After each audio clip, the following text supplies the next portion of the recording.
A while ago we bought this basil from the supermarket because it was like a giant tub for $4 and it was like packed. And the first day I took it home, it like wilted and looked dead, and I was like, oh. Split it up because it's way overcrowded. And so I divided it into 3. There's like 2 here and there's like some like back there. But ever since doing that, they have survived. And the original pot, every single time it's a hot day, it wilts and really needs to be watered constantly.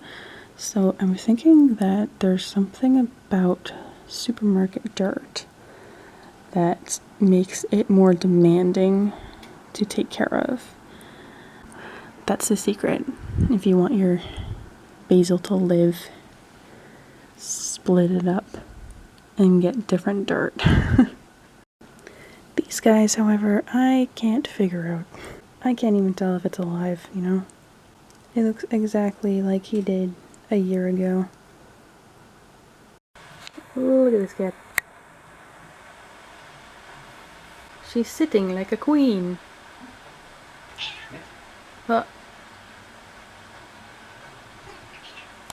wish I had more stuff to vlog about, but I just don't really. Except I guess I'm starting to think about calendars again, and I don't know if I should do them. I need to ship this. There's only one of these left, which is very wild to me.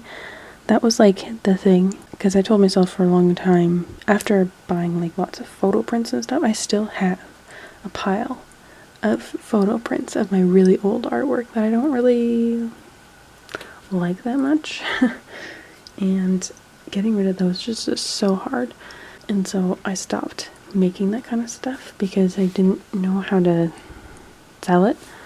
And there are like actual people making videos on how artists spend their money too much, which I don't agree with. And especially now that I'm down to just one of these. I mean, I only made like 20 something of these little zines, and I only have one left. I'm pretty sure I made these at least 2 or 3 years ago. And they did all eventually go, so these are pretty much paid for. And I hesitate with calendars because you have a very strict deadline for calendars. But I also feel like the first time I do anything is kind of a fluke. You know, like this is the first printed zine I ever made, so it took a long time and that was okay. And the first batch of calendars I made went out, and the second batch was a little bit sluggish. And then there were these, like the first time I made holographic cards, they sold out in the first day, and then the second time, these ones, I still can't seem to get rid of them. Yeah, I don't know about calendars though. The thing about these little books is that I intended originally to send these like through letter mail because it's technically a paper product, but I'm not sure if I can. And you can obviously tell that there's more than just a letter inside of this. I don't know if I can get away with it. I know Bailey puts her boxes in letter mail and it usually contains weird stuff, and I don't know how she gets away with it. They don't want you to do that or send jewelry and stuff. I don't know. I'm not brave enough. I think I just do it the legitimate way, I guess. I don't know.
Here's a sneak peek of the color scheme.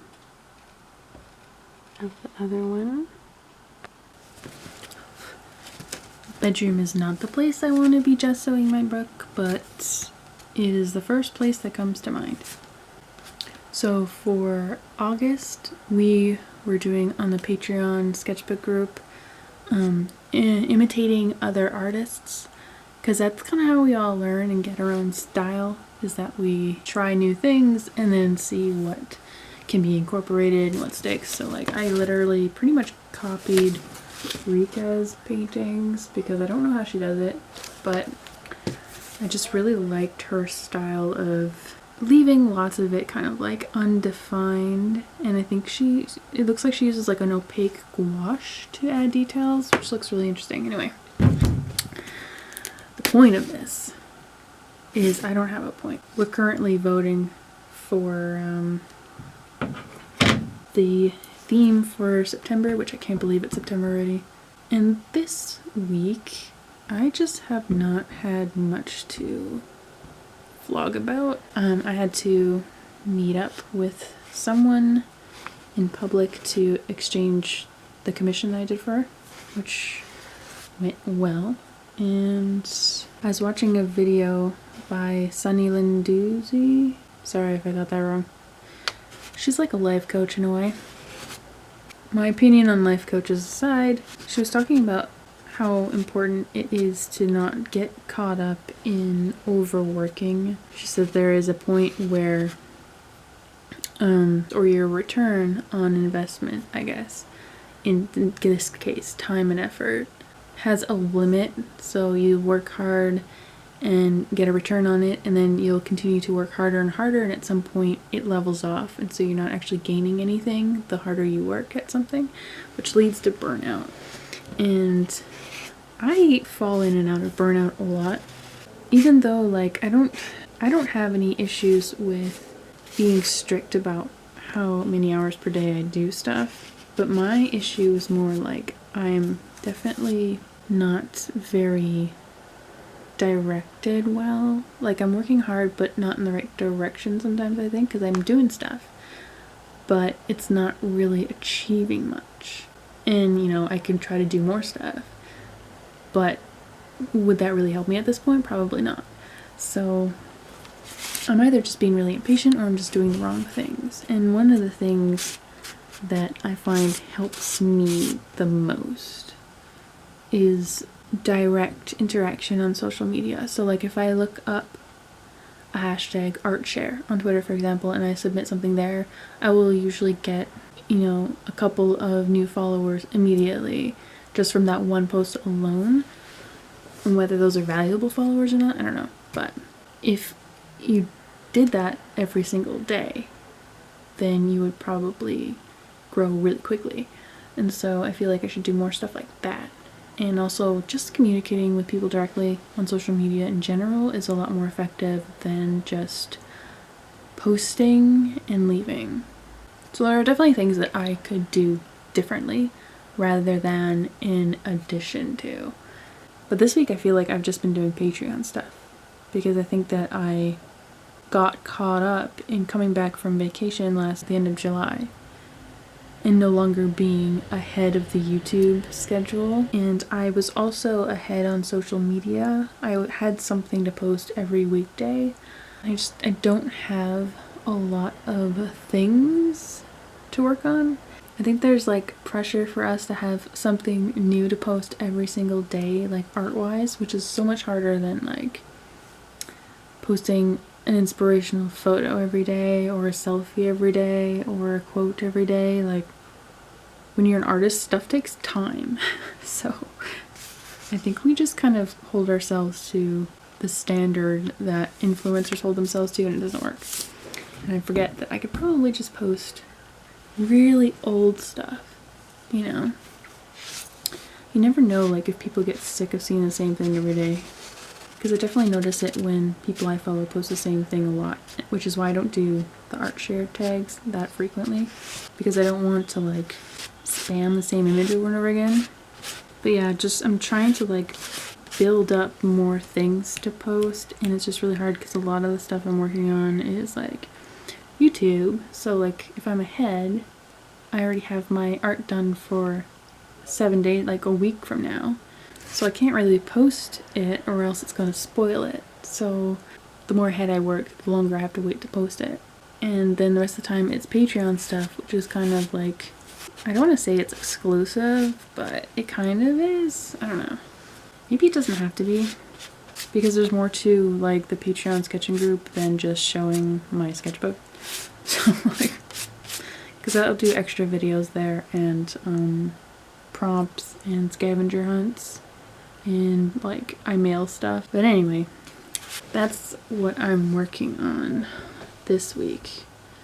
And I'm hoping to get ahead again so that everything can just feel less like, I want to do this, but I need to do this. There's just so many long-term things that I have on the list, like revamping my website maybe, making new zines and stuff that I should actually do when I'm not doing YouTube stuff. Another thing is I've been feeling like extra loved socially this week, even though nothing's changed. I was just thinking about like my friend and I are gonna get together next month, hopefully, whether that means going to her house or her coming to my house. Hopefully both, because we each have like different things to kind of offer and do. I think I'm just like in this phase of gratitude where I'm able to just exist from day to day and feel less guilt than I normally would. And having like an art friend specifically is just such a unique experience. You know, people I've never met in person sending me postcards or sending me letters and stuff. But it definitely has an effect of making you feel a little less like alone in the world.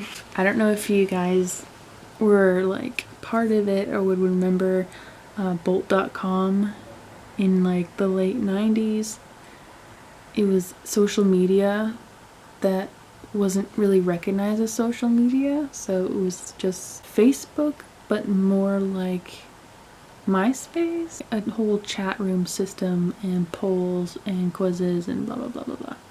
I was just thinking, like, every time something like this happens where I notice a weird kind of like transitional shift in my thinking or perception of the world, there's some kind of like old ancient archive of Bolt.com out in the world somewhere that is just dying to tell me my biorhythms for the day and that they are peaking in the social category. I used to love that. They used to have like this tool on Bolt that like showed you what your biorhythms were for every day based on your birth, I think, and it'd just be like this graph that would measure your emotional rhythm and your physical rhythm and a couple of other ones, but they were catered for teenagers, so it was stuff that teenagers cared about. Like your physical band would be, you know, how clear your skin would be that day and how tired you feel in class and stuff like that, and your emotional one would be your mood, obviously. And I think there was like one for how well you interact with other humans, communicate well. I kind of enjoyed that, and sometimes I think about that. Same thing with The Sims. Every time I have a bad interaction with another person, I just like imagine the like a minus mark coming up over my head. It's messed up. Nasty.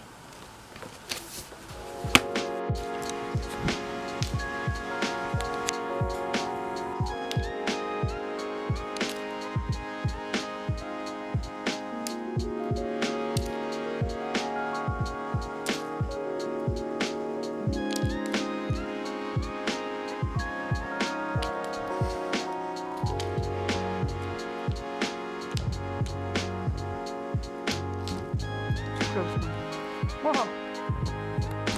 You camping? Camping sideways?